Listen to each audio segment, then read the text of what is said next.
हाँ जी, तो जो हमने लास्ट वीडियो में किया था, लास्ट लेक्चर में, उसी को हम आगे कंटिन्यू करते हैं। तो find the percentage equivalents of following fractions. यहाँ पर कुछ फ्रैक्शंस गिवन है, इसके इक्विवेलेंट परसेंटेज क्या होगी वो आपने बतानी है। तो इसी की मैं बात कर रहा था कि आगे मैं आपको सिखाऊंगा कि आपको अगर निकालना भी पड़े तो आप कैसे निकाल सकते हो। मान लो कोई चीज़ 7/16 था कि आपको बताना हो कि वो चीज़ दूसरे की कितनी परसेंट है, तो आप 7/16 का परसेंटेज इक्विवेलेंट इक्वली जल्दी कैसे निकाल सकते हो, मेंटली कैसे निकाल सकते हो। सबसे बेसिक तरीका तो ये है ही, उसको तो मैं डिस्कस ही नहीं कर रहा, क्योंकि मान लो आप ना निकाल पाओ, कोई भी सारे तरीके बंद हो जाए, तो इंटू 100 कर दो, सिंपल है, कोई दिक्कत ही नहीं है, इसमें कोई दिक्कत ही नहीं है।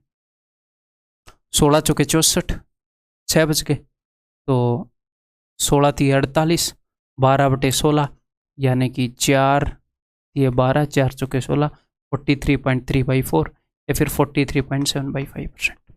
मैं आपको कुछ एक्स्ट्रा चीज़ें सिखा रहा हूँ, उनकी ज़रूरत पड़े तो उनसे कई बार हम जल्दी कर पाते हैं। तो जैसे 7/16 है, तो आपको एक बात पता है कि 8/16 क्या होता है, और ये चीज़ आप मेंटली करोगे मन ही मन में। तो 16 में से 7 हिस्से का क्या मतलब है कि 16 में से 8 हिस्से में से मैं घटा दूँ 16 में से एक हिस्सा, 7 हिस्से मतलब 8 हिस्सों से एक कम हिस्सा। तो 8/16 आपको पता है 50%, मेंटली पता है, इसके लिए तो निकालना नहीं पड़ेगा ना। और 1/16 मैंने आपको बताया है, याद रखना, 1/8 का हाफ है 6.25, तो 50 में से 7 गए 43.75%, वही आया था वहाँ पे।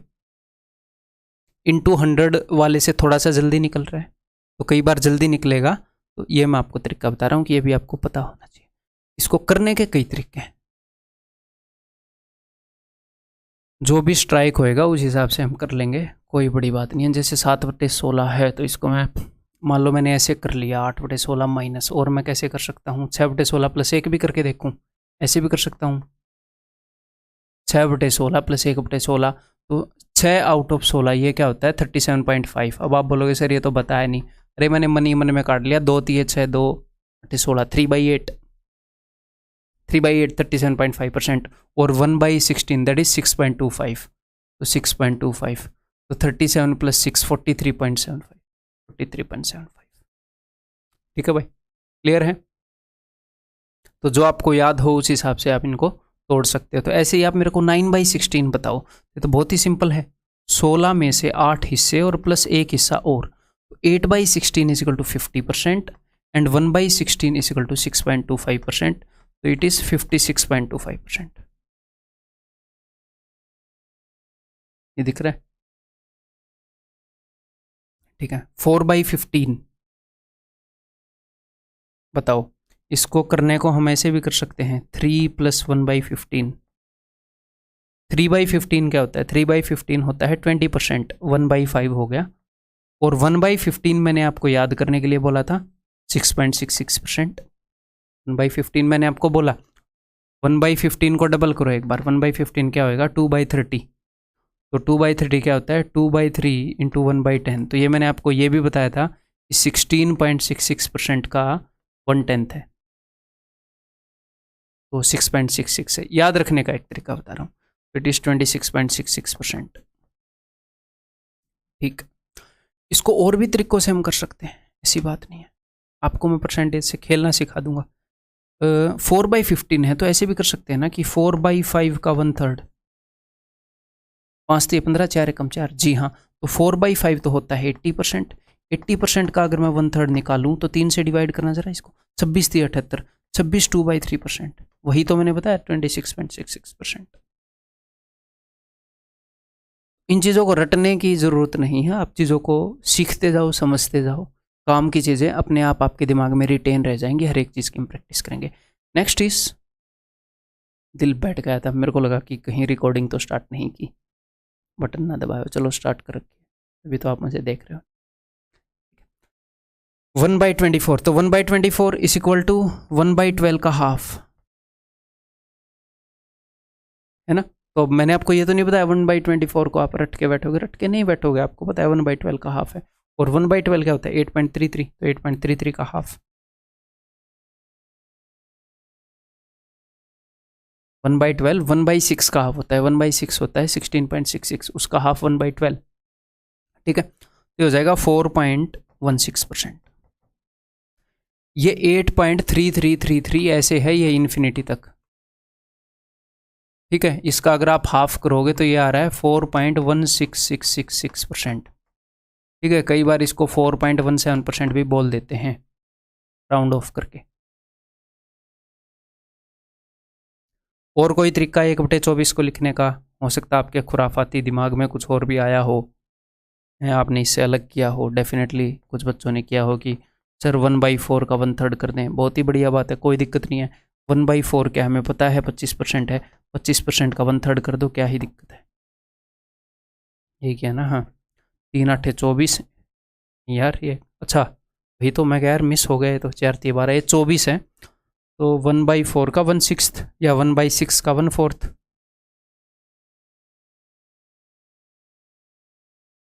कितना हो गया? 6 तिये नहीं 6 चौके 24 एंड 1/6, 1/6 क्या होता है? या तो 4 1/6 लिख दें, या फिर 1/6 क्या होता है 16.66% एंड सो ऑन। तो 4 के आगे 0.16, ये वाला 16666 वही वहाँ पर लिखा हुआ है 4.16। कैसे भी इसको कर लो, 1/8 का 1/3 कर लो, 1/8 का 1/3 कर लो, ठीक है। 1/8 इज इक्वल टू 12.5 का 1/3 करोगे तो भी एग्जैक्टली सेम चीज़ आ जाएगी, ठीक है। 5/16 को कैसे लिखेंगे? आपको दिख रहा होगा, जो इजी वाला दिखे वो वाला करेंगे हम, है ना। तो 4/16 क्या है? 4/16 1/4 25%, और 1/16 तो देखो याद करने के लिए मैंने आपको बोल रखा है, ठीक है 6.25। और कभी कभी भूल भी जाओ तो, मान लो कई दिनों तक टच नहीं किया टॉपिक को तो भूल भी जाते हैं, नॉट ए बिग डील। तो 1/8 का हाफ है 1/16, तो 31.25%। तो ये आपको डील करना आना चाहिए, ठीक है। तो अगर कल को एग्जाम में ऐसे आता है 5/17, तो डेफिनेटली हम 100 से मल्टीप्लाई करके उसका निकाल सकते हैं, रटने की जरूरत नहीं है।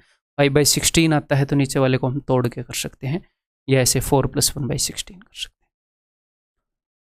इसको 5/8 का हाफ भी कर सकते हो। क्लियर है? 5/24 कैसे करें? 4 + 1/24, 4/24 क्या होता है 1/6 यानी कि 16.66%, प्लस 1/24 क्या होता है 1/24, ये थोड़ी देर पहले किया 4.16, बस। तो 16 और 4 20 पॉइंट, ये 6 और 6 12, 6 और 1 7 और 8, तो 20.83 होएगा। ये 66 और 16 आप बोलोगे सर ये तो 82 ही हुआ ना, 70 और 12 82, बट क्या है ये रिपीटेटिव है 0.6666 0.16666। जब आपको ठीक से करोगे तो 82 से एक ज़्यादा 0.8333, ये पैटर्न आपने देखा है 0.83333 आया था, 83.335/6 के अंदर है? तो 5/24 इज 20.83। क्लियर है? ठीक, ओके जी। तो नेक्स्ट जो चीज़ हमने सीखनी है दैट इज परसेंटेज मोर और लेस। कोई हमसे, अब तक हम क्या बता रहे थे, अब तक मैंने आपको ये सिखाया, मतलब कई चीज़ें सिखाई, उनमें से एक चीज़ थी x% ऑफ y निकालना। लेकिन अगर कोई ये पूछे कि x% मोर देन y, दो चीज़ें बोल सकता है ना बंदा, कि राम की सैलरी श्याम की सैलरी का 20% है, ये भी बोल सकता है कि राम की सैलरी श्याम की सैलरी से 20% ज़्यादा है 20% कम है, तो वो भी निकालना आना चाहिए, कोई बड़ी बात नहीं है। तो 30% मोर देन 250 का क्या मतलब है कि 250 तो है ही है, उससे 30% और ज़्यादा। अगर मैं ये बोलूँ कि भाई मेरी सैलरी तुम्हारी सैलरी से 2,000 रुपये ज़्यादा है, तो मैं क्या कह रहा हूँ कि मेरी सैलरी तुम्हारी सैलरी जितनी तो है ही है, उसमें 2,000 और जोड़ दो उतनी है। सिंपल है। तो 30% मोर देन 250 का मतलब क्या है, 250 तो है ही है, प्लस में 30% ऑफ 250। 250 से 30% मोर का मतलब है कि 250 प्लस उसका 30%, यानी कि 250 प्लस इसका 30% कितना होगा, बखूबी जानते हैं, इसका 10% 25 होएगा, तो 10% को 3 गुना करूंगा 30% आ जाएगा। इसमें से इसको 50 दिया तो 300, यहाँ पर बचा 25 तो 325। ठीक है, क्लियर है? या फिर इसको मैं एक और तरीके से लिख सकता हूँ, 30% मोर देन 250 का मतलब क्या है? इसका मतलब यह है कि 250 तो है ही है, तो 250 को मैं ऐसे लिख सकता हूँ कि 100% ऑफ 250, कि 250 का 100% तो है ही है, यानी कि 250 तो है ही है, उसका 30% और। तो इसको ऐसे भी लिख सकते हैं कि भैया 250 का 100% प्लस 250 का 30%, तो टोटल कितने परसेंट हो गया? 100% यहाँ पर रखा है, 250 का 30% यहाँ पर रखा है, तो 130% ऑफ 250।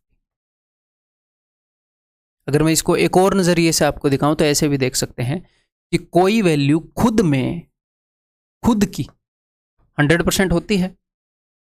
250 खुद का कितने परसेंट है? 100% है, पूरा का पूरा यहाँ पर रखा है 250। 250 आउट ऑफ 250 कितना है? 100% है। तो कोई भी वैल्यू खुद की 100% होती है तो उससे 30% ज़्यादा, यानी कि 100%, उसका 100% तो लेना ही है, उसे 30% और ज़्यादा, यानी कि 100 + 30, अच्छा 130% लेना है उसका। तो 30% मोर का मतलब क्या कि उस वैल्यू का 100%, वो वैल्यू जितनी है वो तो लेनी है, उसे 30% और ज़्यादा लेना है, तो 130% ऑफ 250। और मैंने आपको एक बात बताई है, x% ऑफ y निकालने के लिए x/100 इंटू वाई, तो ये निकालने के लिए 130/100 इंटू 250, या फिर 130% निकालना है तो 10% तो भाई हम बहुत ही ईजिली निकाल सकते हैं। अगर मैं 10% को 13 गुणा कर दूं तो 130% आ जाएगा, 13 दही 130, तो 10% की वैल्यू क्या है? 25। अगर मैं 25 इंटू 13 कर दूं, ये मैं मेंटली कर सकता हूँ, 10% मुझे निकालने की जरूरत ही नहीं है, 10% तो मुझे दिख रहा है एक के बाद पॉइंट लगा के। तो 13 पंजे 65, 6 कैरी, 13 दूनी 26 और 6 32, वही आया क्या? 325।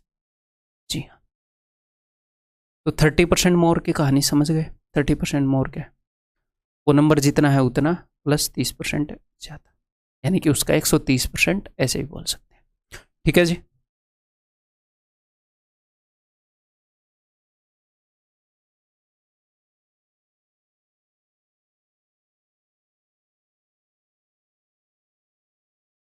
ओके, तो अब क्या बोला है एग्जामिनर ने? 42% मोर देन 480। तो इसमें हम क्या क्या कर सकते हैं? मैं जस्ट आपको समझा रहा हूँ, एग्जाम में ऐसे करेंगे नहीं। 480 प्लस 42% ऑफ 480 ऐसे निकाल सकते हो अगर आप चाहो, तो 480 का 42% निकालो और वो इसके अंदर जोड़ दो, या फिर डायरेक्टली ऐसे भी आप देख सकते हो कि 142% ऑफ 480, तो आप डायरेक्टली ऐसे कर सकते हो 142 इंटू 100/480, जो भी आपका दिल करे वैसे कर लो।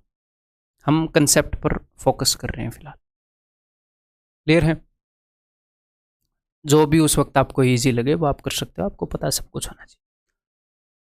तो ये एक बार निकाल लें, कैसे निकालो? इसमें 42 ही जोड़ दें, आप फिर वहाँ से निकाल लेते हैं।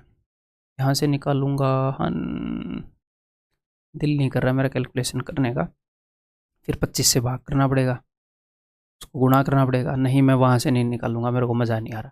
मैं क्या करूँगा, मैं इसके अंदर इसका 42% जोड़ दूंगा, तो इसका 40% कितना होएगा भाई? इसका 10% है 48, तो 40% कितना होगा? 4 गुना 48 का डबल 96, 96 का डबल 180 और 12 192। ठीक है, तो 40% तो मैंने जोड़ दिया, 2% इसका, 1% कितना है? 4.8, तो 2% कितना होगा? 9.6। तो ये लो 0.6, 9 और 2 11, 3 1 18, 4 1 5 1 6, 181.6। क्लियर है? अभी हम कंसेप्ट पर फोकस कर रहे हैं। अब 37.5% मोर, 37.5% मोर का क्या मतलब है कि 960 तो है ही है, 960 प्लस 37.5% ऑफ 960। ठीक है, तो 960 का 100% तो है ही है, 37.5% और, यानी कि 137.5% ऑफ 960। अब ये 137.5% कैसे निकालना है वो मैं आगे आपको बताऊंगा। ठीक है, तो यहाँ पर इसको ऐसे ही कर लेते हैं, 960 प्लस 37/5% का मतलब होता है किसी भी चीज़ का 3/8, तो इसका 3/8 आप बहुत ईजिली निकाल पाओगे, 12 8 96, तो 12 3 36, 360। और इन चीज़ों को मैं कैसे जोड़ता हूँ? 900 और 300, 1200 और 6 और 6 12 120, 1200 और 120 1320। मेंटली जब हम ऐसे करते हैं तो बहुत फास्ट होता है। ये चीज़ समझ में आ गई? Next we have 25% less than 440। 440 से 25% लेस। अब 25% लेस का क्या मतलब है कि अगर मेरी सैलरी किसी की सैलरी से 2,000 रुपये कम है तो इसका मतलब क्या है कि उसकी सैलरी, उस बंदे की सैलरी में से अगर आप घटाओगे 2,000 तो मेरी सैलरी आ जाएगी। तो ये सिंपल ही है। 440 से 25% कम यानी कि 440 माइनस 25% ऑफ 440 यानी कि 440 माइनस 25% होता है जी 1/4। आपको पता है चौथा हिस्सा होता है 1/4। इसको 4 से डिवाइड करो, 110 इक्वल टू 330। या फिर इसको हम ऐसे भी देख सकते हैं कि कोई भी वैल्यू खुद में तो खुद की 100% होती है, यानी कि 100% ऑफ 440 माइनस 25% ऑफ 440। ठीक है, तो 440 के 100% में से 440 का 25% घटाया तो बच कितना गया? 75% ऑफ 440। कोई भी वैल्यू खुद में खुद की 100% होती है? जी हाँ होती है। अगर उससे 25% कम निकालने के लिए वो बोल रहा है कोई बंदा, तो वो वैल्यू खुद में 100% तो है ही, उसको 25% कम करने के लिए बोल रहा है, उसी का जो 25% है, तो 100 में से 25 गया यानी कि वो 75% निकालने के लिए बोल रहा है।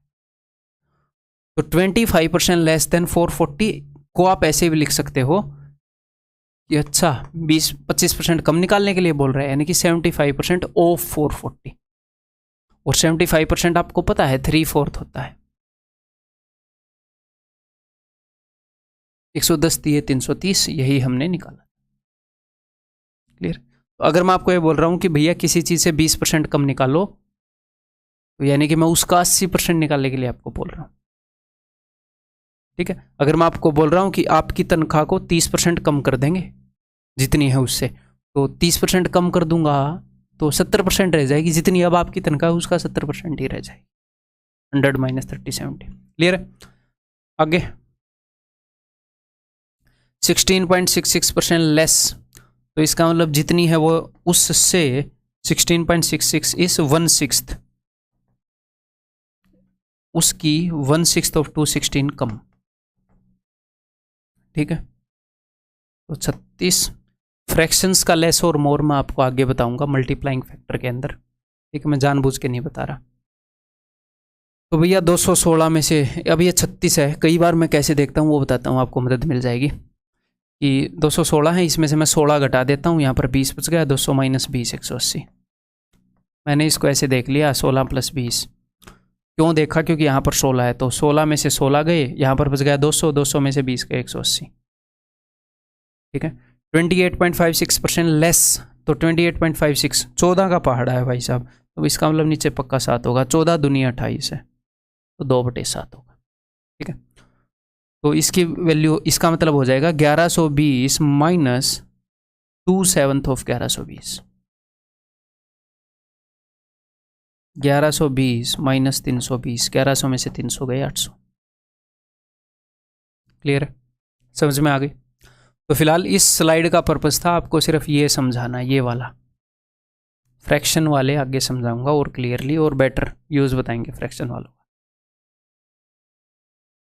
आगे बढ़ जाऊं। परसेंटेज मोर और लेस मल्टीप्लाइंग फैक्टर। ठीक है जी, तो देखो अगर मैं ये बोलूं कि मैंने 100% इंक्रीज कर दी आपकी सैलरी। 100% इंक्रीज का क्या मतलब है? अगर आपकी सैलरी 20,000 थी, तो 20,000 का 100% कितना होगा? 20,000 का 100% होगा 20,000 खुद। तो आपकी नई सैलरी कितनी हो जाएगी? आपकी नई सैलरी हो जाएगी 20,000 बढ़ के 40,000, है ना? तो मैंने आपकी सैलरी 100% इंक्रीज कर दी। या फिर मैं ये बोलूँ कि जितनी थी 100% किसी वैल्यू का खुद वही होता है, जितनी थी उतनी ही इंक्रीज कर दी, तो वो डबल हो गई होगी, डबल। तो 100% इंक्रीज करने पर चीज़ें कितनी हो जाती हैं? चीज़ें 2 गुना हो जाती हैं। कोई भी चीज़ 100% बढ़ गई तो वो पहले से डबल हो गई। तो ऐसे ही कोई भी चीज़ अगर 10% बढ़ गई तो आपको पता होना चाहिए कि वो कितने गुना हो गई। कोई भी चीज़ 10% घट गई तो आपको पता होना चाहिए कि वो कितने गुना हो गई। वो है मल्टीप्लाइंग फैक्टर। तो उससे होगा क्या? हमें किसी भी वैल्यू को 10% बढ़ाने के लिए एक चीज से गुणा करना होगा और वो 10% बढ़ जाएगी। कैसे, वो मैं भी आपको एक्सप्लेन करूँ। क्लियर? तो यहां पर मैं लिखूंगा परसेंटेज चेंज और यहां पर मैं लिखूंगा मल्टीप्लाइंग फैक्टर। मल्टीप्लाइंग फैक्टर कि कितने गुना हो गई चीज, या फिर किस चीज से मल्टीप्लाई करेंगे ताकि इतना परसेंटेज चेंज लाया जा सके। मान लो कोई भी वैल्यू, ये ब्लू पेन दिख जाएगा आपको, दिख जाएगा। मान लो कोई भी वैल्यू 10% बढ़ गई, ठीक है, तो या फिर मैं ये बोलूँ किसी भी वैल्यू को 10% बढ़ाने के लिए किस चीज़ से गुणा करना चाहिए या फिर वो कितने गुणा हो गई, ये कैसे जानेंगे। देखो, सपोज आपकी सैलरी आज 20,000 है, मैंने उसको बढ़ा के 40,000 कर दिया, तो बताओ कितने गुणा कर दिया। तो आप बोलोगे सर आपने इसे 2 गुणा कर दिया। मैं बोलूँगा कैसे पता चला 2 गुणा कर दिया, बताओ मेरे को मैथमेटिकली। इनिशियली आपकी सैलरी 20,000 थी, फाइनली आपकी सैलरी 40,000 हो गई, तो आपको कैसे पता चला कितने गुणा हो गई। तो ये पता चलता है कि फाइनल वैल्यू इनिशियल वैल्यू की कितने गुणा है। तो हमें ऐसे करना पड़ता है 40,000 बटे में 20,000। मैथमेटिकली अगर इस चीज़ को देखें तो हमें फाइनल अपॉन इनिशियल करना पड़ता है, इनिशियल की कितने गुणा है, क्योंकि यहां पर तो डायरेक्ट डबल दिख रही है। अगर मैं 20,000 से इसको 35,000 करता तो शायद आपको ना दिखती कि कितने गुणा हो गई, डायरेक्टली ना दिखती, क्योंकि ये पॉइंट में गुणा हुई है। तो आपको देखना पड़ेगा कि final value upon initial value, 5 7 35, 5 चौके 20, अच्छा ये तो 7/4 गुणा हो गई भाई।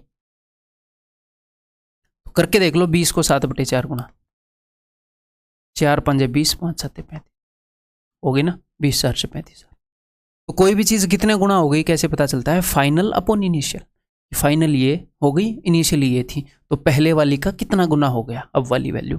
तो ऐसे ही हम यहाँ पर पता चलेंगे करेंगे कि किसी भी चीज़ को 10% बढ़ाने पर वो कितने गुना हो जाती है। तो 10% बढ़ाने का मतलब है कि चीज़ पहले खुद की 100% थी, अब 10% बढ़ा दी तो वो 110% हो गई। तो इनिशियली वैल्यू कितनी थी 100, फाइनली वैल्यू कितनी है 110, तो कितने गुना हो गई 11/10 गुना हो गई, यानी कि 1.1 टाइम हो गई। ठीक है, तो मल्टीप्लाइंग फैक्टर क्या है 11/10 गुना या 1.1। अगर डेसिमल में देखना चाह रहे हो तो 1.1, अदरवाइज 11/10। तो मैं कहना क्या चाह रहा हूं, अब ध्यान से सुन लीजिएगा। कोई भी चीज़ 10% बढ़ जाती है तो वो 11/10 गुना हो जाती है या 1.1 गुना हो जाती है। इसको दूसरे तरीके से बोलूँ, किसी भी चीज़ को 10% बढ़ाना है तो 11/10 कर दो। तो अगर मैं ये बोलूँ 11/10 गुना कर दो, 10% मोर देन 200। ऑफ कोर्स आप इसको ऐसे देख सकते हो, चलो ऐसे कर लेते हैं, 200 से 10% ज़्यादा, तो ऑफ कोर्स हम इसको ऐसे देख सकते हैं कि 200 प्लस 200 का 10% 20, 220। बट हम डायरेक्टली इसको ऐसे भी देख सकते हैं कि 10% मोर, यानी कि 11/10 गुना हुई होगी 220। तो ये फ्रैक्शन ऐसे यूज होगी। और ये फ्रैक्शन क्या रटे हुए होने चाहिए, रटे हुए होने चाहिए। कौन रटवाएगा, मैं रटवाऊंगा, और कौन रटवाएगा, और उसके बाद आप खुद रटोगे। एक बार बस ये समझ लो, थोड़ी देर में रटे जाएंगे, मैक्सिमम फ्रैक्शन खुद ही रटे जाएंगे। तो 20% मोर भाई, तो यानी कि 100 से 120 हो गई। मन ही मन में देखो जरा, 100 से 120 हो गई। तो अगर मैं डेसिमल में लिखूँ तो 1.2, फ्रैक्शन में लिखूंगा तो 20 छिक्के 20 पंजे 6/5।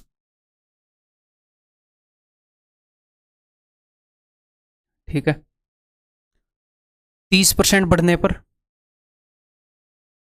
130/100, मन ही मन में देखो, या फिर 13/10 गुना। किसी भी चीज़ को 30% बढ़ाना है, 13/10 से गुना कर दो, 1.3 से गुना कर दो, काम हो जाएगा। ओके, 25% मोर 125/100, यानी कि पॉइंट्स में 1.25। 125/100 को काटो जरा, इससे कटेगा 25 से, 25 पंजे 125, 25 चौके 100, तो कल को आपको ये किस तरीके से याद होना चाहिए पता है? अगर मैं 5/4 बोलूँ तो आपको पता होना चाहिए अच्छा 25% का इंक्रीमेंट है, और ये आपको याद भी हो जाए। ठीक है, 50% मोर 150/100, यानी कि चीज 1.5 टाइम्स होगी, 1.5 गुना होगी, 3/2 टाइम्स होगी। 75% मोर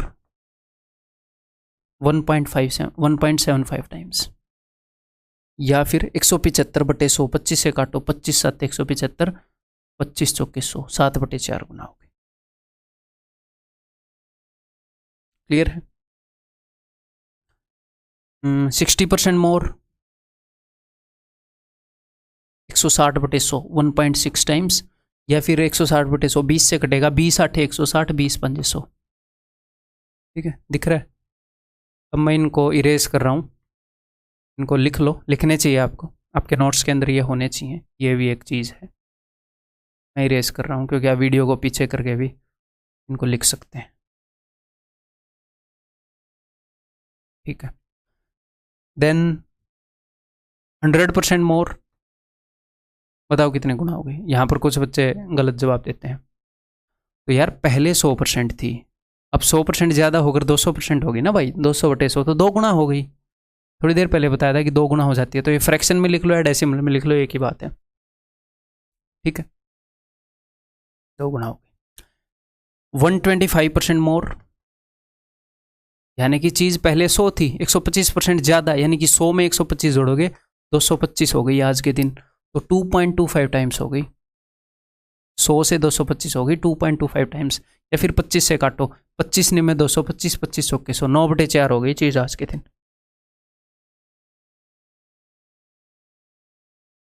क्लियर है? और हाँ, अब ये नहीं है कि आपको 75 का भी याद होना चाहिए 7/4 में, ये नहीं बोल रहा था मैं, 25% का बोल रहा था ना, 5/4 आपको याद होना चाहिए। तो 25% का, 20% का है, अपने आप ही आपको याद हो जाएंगे जो आपको याद होने चाहिए, आप टेंशन मत लो। इसी तरीके से हम पढ़ेंगे। 300% मोर,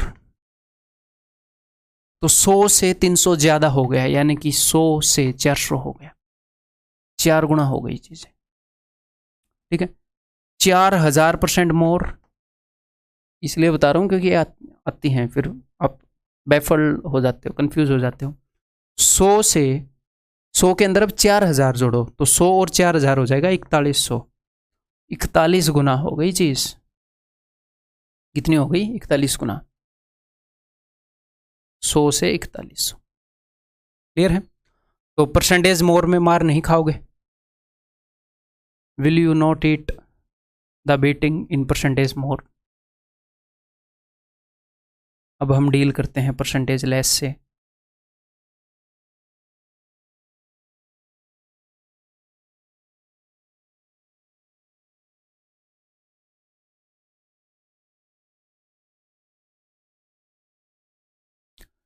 कोई भी चीज़ अगर 10% लेस हो जाए तो कितने गुना हो जाती है? तो वही सिंपल रूल कि 10% कम हो गई, पहले 100 थी तो आज 90 हो गई, तो कितनी हो गई भाई? 0.9 टाइम्स हो गई। किसी भी चीज़ को अगर 10% घटाना है तो 0.9 से गुणा कर देना, या फिर 9/10 गुना हो गई, बात एक ही है। इसमें लिख लो या इसमें। ठीक है, अगर कोई भी चीज़ 20% कम हो गई तो 100 से 80 हो गई, यानी कि 0.8 टाइम्स हो गई, या फिर 4/5 टाइम्स हो गई। ठीक है, 25% कम हो गई तो भाई साहब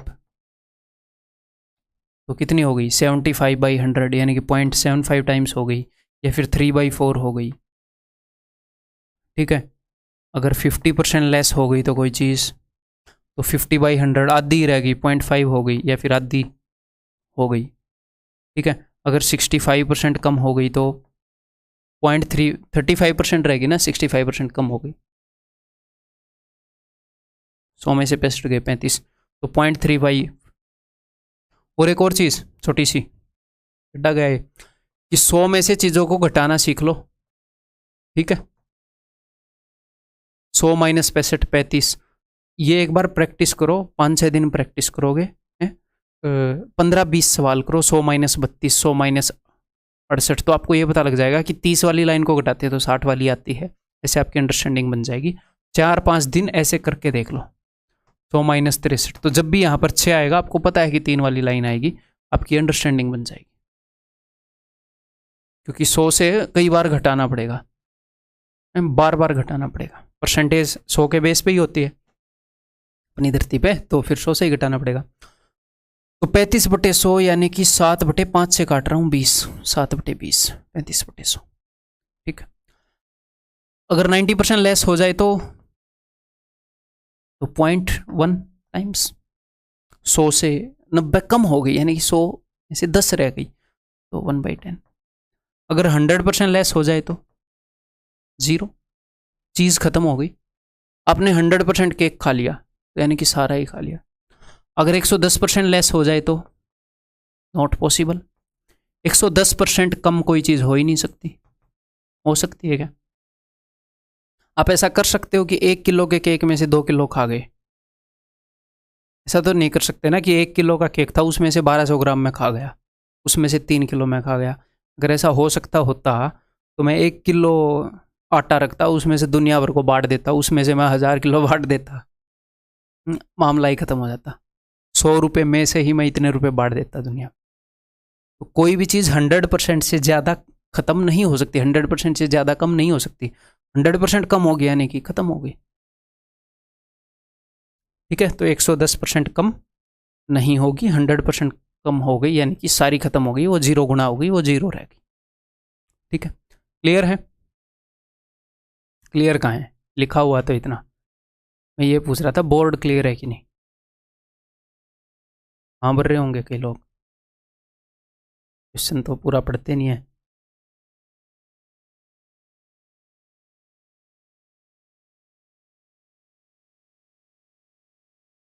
तो अभी नेक्स्ट हम देखते हैं, यही चीज़ हम देखेंगे परसेंटेज चेंज और मल्टीप्लाइंग फैक्टर, लेकिन फ्रैक्शन के अंदर देखेंगे। ठीक है, अगर मैं यहीं पर आपको बोलूं कि 16.66% मोर अगर कोई चीज़ हुई है तो वो कितने गुना हो गई। तो अभी तक हम कैसे देख रहे थे? अभी तक हम ऐसे ही देख रहे थे कि 100% से 116.66% हो गई, है ना। लेकिन 16.66% इसको फ्रैक्शन में डील करना बेटर रहता है, ये तो हम पहले ही समझ चुके हैं। अगर मैं आपको बोलूँ 16.66% निकालो, तो आप इसका एक्चुअल में उस वैल्यू का 16.66% तो नहीं निकालोगे ना, 1/6 कर देते हो। मतलब निकालोगे तो 16.66, बट फ्रैक्शन की मदद से निकालोगे। ऐसे तो नहीं करते ना 16.66 बटे में 100, ऐसे करके हम नहीं करते, क्योंकि वो मुश्किल पड़ता है इसलिए नहीं करते। तो इसको फ्रैक्शन में डील करना आसान है, ये तो हम जानते हैं। तो क्यों ना मैं इसको फ्रैक्शन में बदल दूं। अगर चीज़ 100% से इतनी हो गई तो इसको मैं फ्रैक्शन में बदलता हूँ। 100 को फ्रैक्शन में कितना बोलते हैं? 1। और 116.66 ये क्या होता है? ये होता है 100% प्लस 16.66, ऐसे ही आया है ये। अब 100 की जगह क्या होता है? 100 की जगह होता है 1, और 16.66 की जगह क्या होता है? 1/6। तो ये क्या हो जाएगा? ये हो जाएगा 7/6। तो नीचे 1 रखना, अगर मान लो फ्रैक्शन वाली वैल्यू है तो किसी के भी नीचे 1 रखोगे तो उसको कोई फर्क थोड़ी पड़ता है 1 से डिवाइड करने पर। ठीक है, और ऊपर 7/6 है, 7/6 डिवाइडेड बाई 1 7/6। तो जब भी ऐसी चीज होगी जो फ्रैक्शन वाली है तो इस वे से नहीं करेंगे, डायरेक्टली ऐसे देख लेंगे कि 16.66% बढ़ाना है तो चीज पहले 1 थी, इसको फ्रैक्शन में डील करेंगे कि चीज पहले फ्रैक्शन में कंप्लीट क्या होता है? 1। परसेंटेज में कंप्लीट क्या होता है? 100। तो चीज पहले 1 थी, अब उसको मैं 1/6 बढ़ा रहा हूं। 16.66 क्या होता है? 1/6 बढ़ा रहा हूं, तो यानी कि वो 7/6 टाइम्स हो जाएगी। वो 7/6 टाइम्स हो जाएगी, 7/6 गुना हो जाएगी। या फिर इसको आप ऐसे भी देख सकते हो कि 16.66% बढ़ाना, फ्रैक्शन में बताओ कितना बढ़ाना हुआ। आप बोलोगे सर 1/6 बढ़ाना, तो 1/6 बढ़ाने का क्या मतलब है कि 6 में से 1 बढ़ाना। अगर चीज पहले 6 थी तो अब 1 ज्यादा हो गई, तो पहले 6 थी तो 1 ज्यादा यानी कि 7 हो गई, 7/6 हो। किसी भी चीज को 3/5 बढ़ाना का मतलब होता है कि चीज अगर 5 थी तो आज 3 ज्यादा हो गई, 3 नहीं हो गई, 3 ज्यादा हो गई। तो पहले 5 थी तो 5 में 3 जोड़ो 8, आज 8/5 हो गई। तो 1/6 ज़्यादा का होने का मतलब है या तो इसके अंदर 1 जोड़ दो, 7/6 गुना होना, या फिर ऐसे समझ लो कि 1/6 ज़्यादा हुई, 6 पर 1 ज़्यादा होगी, 6 में 1 जोड़ोगे 7, 7/6 गुना होगी, तो इसका मल्टीप्लाइंग फैक्टर होगा 7/6। मैं कहना क्या चाह रहा हूँ, अगर आपने किसी भी वैल्यू को 16.66% बढ़ाना है तो उसको 7/6 से गुणा कर दो, या फिर 16.66% बढ़ने के बाद वैल्यू 7/6 गुना हो जाती है, तो 37.5% मोर। इसको हम कैसे देखेंगे, कितने गुना हो गई, 1 + 3/8 है, ये हो जाएगी चीज 11/8 गुना हो जाती है। या फिर आप इसको ऐसे देखोगे कि 38 8 पर 3 बढ़ जाती है, तो यानी कि पहले 8 थी, तो 8 और 3 11, आज 11 हो गई, तो 11/8 गुना हो गई चीज। पहले 8 थी तो आज 11 होगी, 11/8 गुना। तो दोनों तरीके बता रहा हूं, आप कोई भी यूज कर लेना। 1 जोड़ लेना, क्योंकि फ्रैक्शन में कंप्लीट 1 होता है कि भाई 1 से इतनी ज्यादा होगी। ठीक है जी, तो 22.22% मोर। 1 + 11 का टेबल है, 2/11 मत कर देना, 11 का टेबल है तो 9 आएगा, और 11 का दूसरा टेबल है 2 आएगा, तो चीज़ 11/9 गुना हो गई, तो वैल्यू 11/9 गुना हो गई। यहीं पर मैं लेस को सिखा देता हूँ आपको। अगर मैं ये बोलूँ कि 12.5% लेस,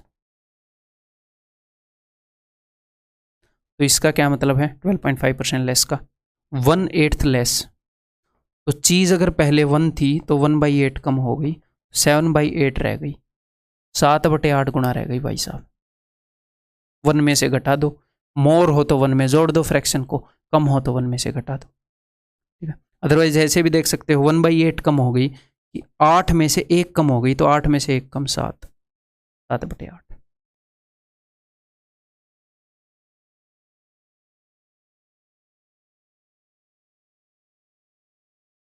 ठीक है। अगर मैं ये बोलूँ 42.84% लेस।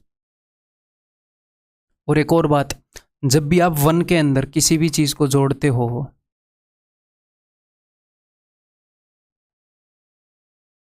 तो होता क्या है, 8 और 3 11/8 यही आएगा, क्योंकि 8 एकम 8, वो 8 ही रह जाएगा नीचे वाला ही। 7 और 2 9/7, 5 और 3 8/5, ना, सिंपल सी बात है। अगर आप 1 में से किसी चीज को घटाते हो, 8 एकम 8 या 8 ही रह जाएगा, तो 8 में से 3 गए, वो 5/8 रह जाएगी। 1 में से किसी भी चीज को घटाओगे तो 9 में से 2 गए, वो 7/9 ऐसे रह जाएगी। सिंपल सी बात है, बिल्कुल नई नहीं है, वैसे ही बता रहा हूँ अगर किसी ने ऑब्जर्व नहीं की तो। ठीक है, तो 42.84% लेस, ये 14 का पहाड़ा है, 14 का तीसरा पहाड़ा है, तो 1 - 3/7 4/7, तो चीज़ 4/7 टाइम्स हो गई। तो अगर किसी वैल्यू को इतने % कम करना है तो आपको पता है कि अच्छा 3/7 कम करना है, यानी कि 4/7 रखना है उसको, 4/7 से मल्टीप्लाई करो, वो आ जाएगा। फिर समझ गए। तो मल्टीप्लाइंग फैक्टर का क्या मतलब है कि इतने % का चेंज लाने के लिए हम किस चीज़ से मल्टीप्लाई कर सकते हैं, या चीज़ कितने गुणा हो जाती है इतने % का चेंज आने के बाद। अब यहाँ पर यूज़ करेंगे भाई इस चीज़ को, बताओ 16.66% मोर का मतलब क्या है, 1/6 मोर, यानी कि 1 + 1/6, 7/6 टाइम्स। 6 से जाएगा 36 पर, 7 × 42, 7 × 21 और 4 25। 37.5% मोर का मतलब है 1 + 3/8 मोर, यानी कि 11/8 गुणा, 11/8 गुणा ऑफ 640, 880। 33.33% मोर, यानी कि 1 + 1/3, 4/3 गुणा हो गई वैल्यू पहले से, 200। ठीक है, 83.33 क्या था ये, 5/6, तो 1 + 5/6 कितना गुणा हो गई, 6 और 5 11/6, ये दिमाग में करने का काम है, 11/6 गुणा हो गई पहले से, यानी कि 264। 66.66% मोर। तो आपके दिमाग में पता क्या चलना चाहिए कि 2/3 मोर, 3 और 2 5/3 गुणा हो गई, ऐसे चलना चाहिए, गुणा में 270। 3 निमे 27, 450 हो गई। 28.56% लेस, तो ये 14 का टेबल है। 14 के टेबल के फॉर्मेट में ही देखना, 7 के टेबल में नहीं, क्योंकि वो वाला यूज़ नहीं हो रहा है। 14 का दूसरा टेबल है तो नीचे 7 आएगा और 14 दूनी 28, तो 2/7 लेस, यानी कि 7 में से 2 गए, 5/7 ही रह गई। 1 में से घटा लो चाहे, 7 एकम 7 और 2, 5/7। 5/7 वैल्यू हो गई पहले से। पहले कितनी थी? 980, 700।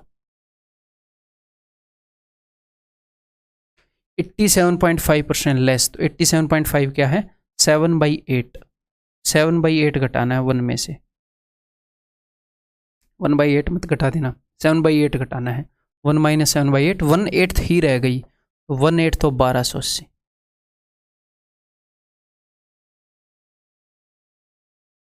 62.5% लेस, तो 62.5 यानी कि 5/8। 1 माइनस 5/8, 3/8।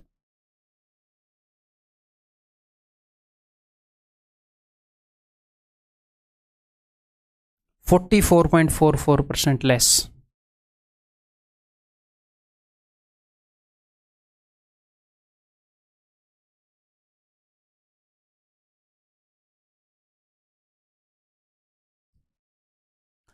कितनी कम हो गई है? 11 का टेबल है तो 4/9 लेस। 1 माइनस 4/9, 5/9 टाइम्स हो गई, तो 5/9 टाइम्स ऑफ 1350, 15 निम्मे 15 5 750। ठीक है, 36.36% लेस, तो यानी कि 9 का टेबल है तो 4/11 लेस। 7/11 गुना रह गई चीज़, 1320 की, 840। ठीक है जी, क्लियर है? समझ में आ गई बात? तो अब आपने करना क्या है, मैंने इतनी सारी चीज़ें आपको बताई हैं, तो इन सब की प्रैक्टिस करनी है, क्योंकि ये चीज़ें क्या हैं? ये चीज़ें परसेंटेज का बेस है। ठीक है, इनके बिना अगर ये आपको समझ में नहीं आएंगी तो इनके बिना कभी भी आप परसेंटेज के क्वेश्चंस को तेज़ नहीं निकाल पाओगे, कभी भी तेज़ नहीं निकाल पाओगे। और अपने एग्जाम में तेज़ निकालना डिमांड है, टाइम के अगेंस्ट हम क्वेश्चन को सॉल्व कर रहे होते हैं। तो एक बहुत ही ज़रूरी चीज़ मैं आपको बता रहा हूँ कि इस लेक्चर के बाद आपकी PDF के अंदर 5 स्पीड बिल्डिंग टेस्ट होंगे। इनका सिर्फ नाम ऐसे ही नहीं रख दिया गया है, ये आपकी स्पीड को बिल्ड करेंगे, परसेंटेज के अंदर आपकी स्पीड को एकदम से एनहांस कर देंगे। तो स्टार्टिंग में ही मैंने आपको स्पीड बिल्डिंग टेस्ट दे दिए, ताकि आगे जब हम परसेंटेज को करें तो उसकी और ज़्यादा प्रैक्टिस हो जाए चीज़ों की। तो ये 5 स्पीड बिल्डिंग टेस्ट आपने अटैम्प्ट करने हैं, क्लियर है? उसके बाद एक कंसेप्ट बिल्डिंग टेस्ट होएगा, जो आपकी परसेंटेज की अंडरस्टैंडिंग को और स्ट्रॉन्ग करेगा। आपका बेस स्ट्रॉन्ग होगा तो आगे जब हम परसेंटेज करेंगे तो और बढ़िया से आपको समझ में आ रही होंगी चीज़ें। ठीक है, तो ये 6 टेस्ट आपने अपनी PDF से अटैम्प्ट करने हैं। इनके वीडियो सॉल्यूशन भी मैं आपको दे दूंगा ऐप के अंदर। अदरवाइज इनके वीडियो सॉल्यूशन की ज़रूरत तो है नहीं, वैसे स्पीड बिल्डिंग टेस्ट के की तो बिल्कुल ही नहीं है, मैं दे दूंगा। ठीक है, तो अगर किसी में डाउट आए तो आप वहाँ से उनका सॉल्यूशन चेक कर पाओगे, अदरवाइज ये आपकी प्रैक्टिस के लिए है। तो इसको अटैम्प्ट करना आगे बढ़ने से पहले इनको करना। ठीक है, बाकी फिर अगले कंसेप्ट लेक्चर में मिलते हैं ये करने के बाद।